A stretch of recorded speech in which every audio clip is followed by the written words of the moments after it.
Hi, this is Peyton Hatch. I wanted to go over some of the DXF stuff for the Icon software, just what happens when you get a DXF file from Civil 3D. And so we went out on a project, and we actually had a few issues, and we were just trying to figure that out. It wasn't until we got back to the office where we were able to really dive in and kind of see where we went wrong.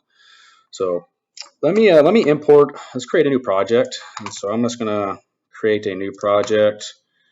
I'll call it Red River DXF. I hit the green checkbox. My units, I'm going to go right here to import data. We were given a DWG from the engineer. That's all we were giving. I would have really liked to have a control file, which I don't have yet, but I'll show you how we can create one, but it is a whole lot easier if it's already pre-done. So this is my Red River DWG. I'll go over here to the right. I click the little right arrow. See, these are all the different layers that are going to be brought in. So there's a whole lot of stuff, 1450. There's a whole lot of stuff here. I'll go ahead and leave it all the way on. With blocks, we need to make sure blocks are exploded. And you'll see why in a bit. If you tell it to just import, you're going to get a whole lot of points and you lose some of the layer capability. So it's better to explode it. You can bring in the points later, which I will demonstrate in just a second. And the units on this were US decimal feet. So I'm going to hit the green check.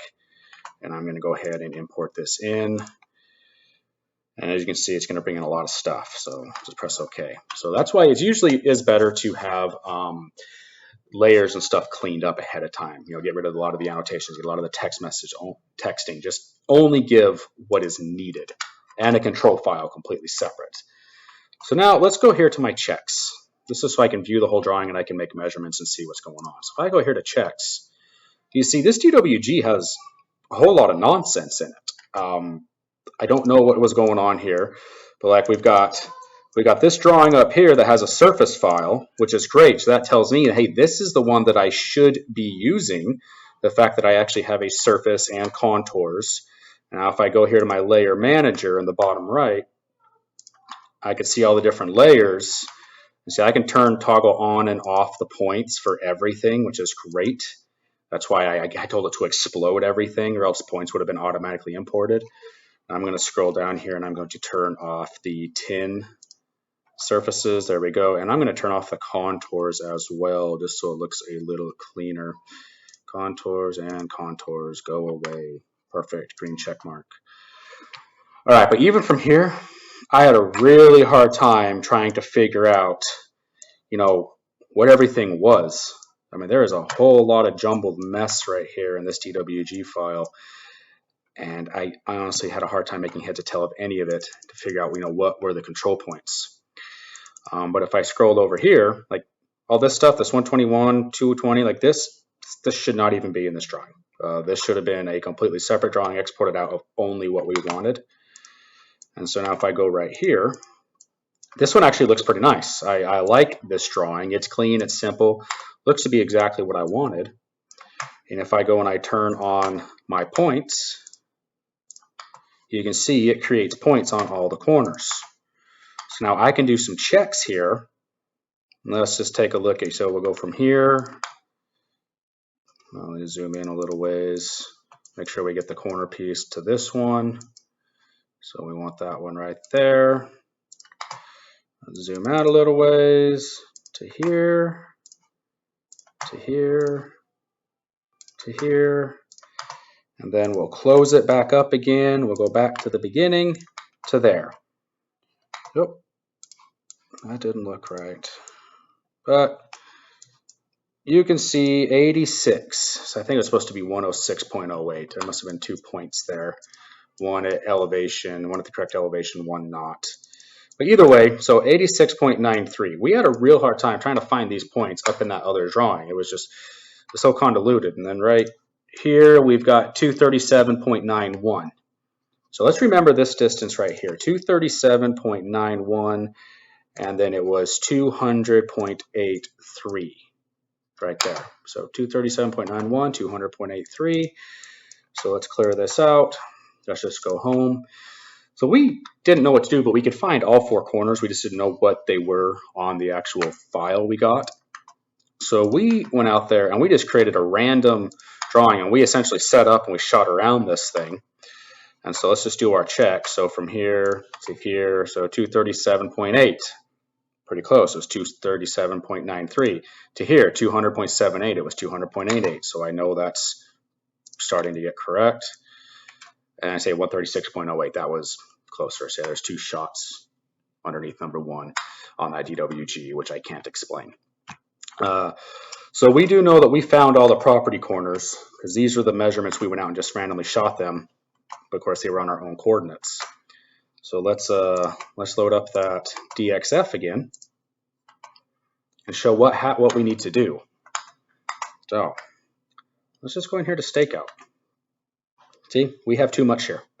So I have to zoom all the way into this drawing. And I have to find these points. So right here on 2916-2, let's open these up. Here we have the exact same coordinates. Let's actually go view these coordinates, 2916-2, 2917-1. So these actually need to become control points. When they're just part of the CAD model, we can't do anything with them other than stake them out. But if we want to orient the instrument to these, so 2916-1-2, so view our points. Let's go find 2916, just scrolling down. Goodness, a lot of data in here. Did I miss them?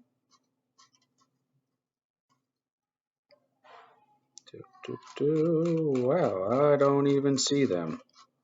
Let's figure this out. Oh, sorry about that. I was able to finally figure it out. So what it was, there's multiple pages. So when you click right here, you can say, hey, there's pages 8 of 8.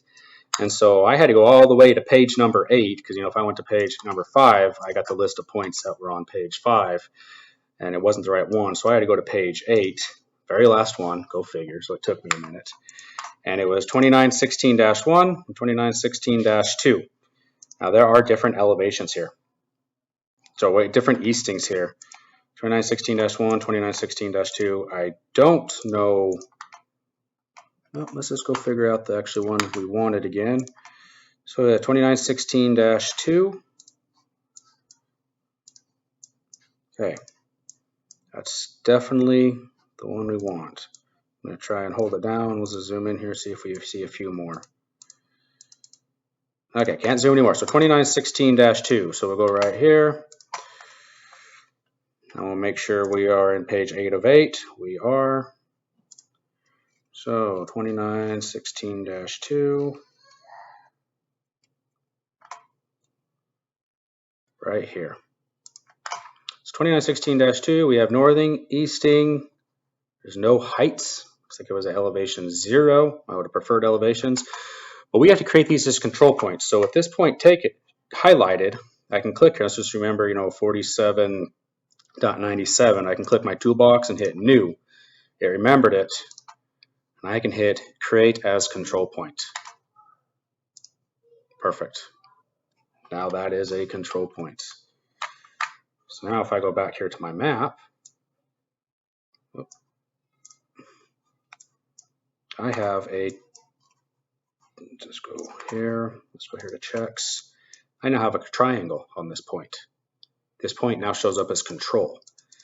I have to do that with every single one of my control points. Now, if I was given these initially, I would have just imported them. But now I have to go in there and create these as control points in the whole project so that I can actually do a setup on them. So 2912-1. So we'll go here, 2912-1. Scroll down. 2912-1. New. Create as control point. And I can do a new layer even. So hey, I can call this control. Put a different symbol to it. It's going to get loud when I hit this checkbox. And there we go. Control. 2912-1 is now a control point. So on and so forth. I do that across all the corners. But then that allows us to use those points when we do setup. So I could then go in here to setup, which I'm not connected up to a machine, so I actually can't, but I can orient my gun off of those points. Now, I don't know if this is the correct one, but these coordinates definitely matched up with what we measured. If there's something appropriate for up here, where those also match up, it'd be really nice to know which ones they are. It'd be even better if they were pulled out separately and just given to us as a CSV file with point number, northing, easting, elevation, and a code. Don't have to have a code, but that would be great. And then clear up the rest of this stuff. I don't want anything other than my drawing. Because from there, with having just this drawing, I can stake anything. I can grab the line work. If I need endpoints, I can bring on and off points and clean up just the drawing like here. I can show points, I can show lines, I can go turn on only what I want. Even the surface model, if I wanted to then stake the surface, it's all there. So, like I say, this is best practices. Let me know if you have any questions. Thank you.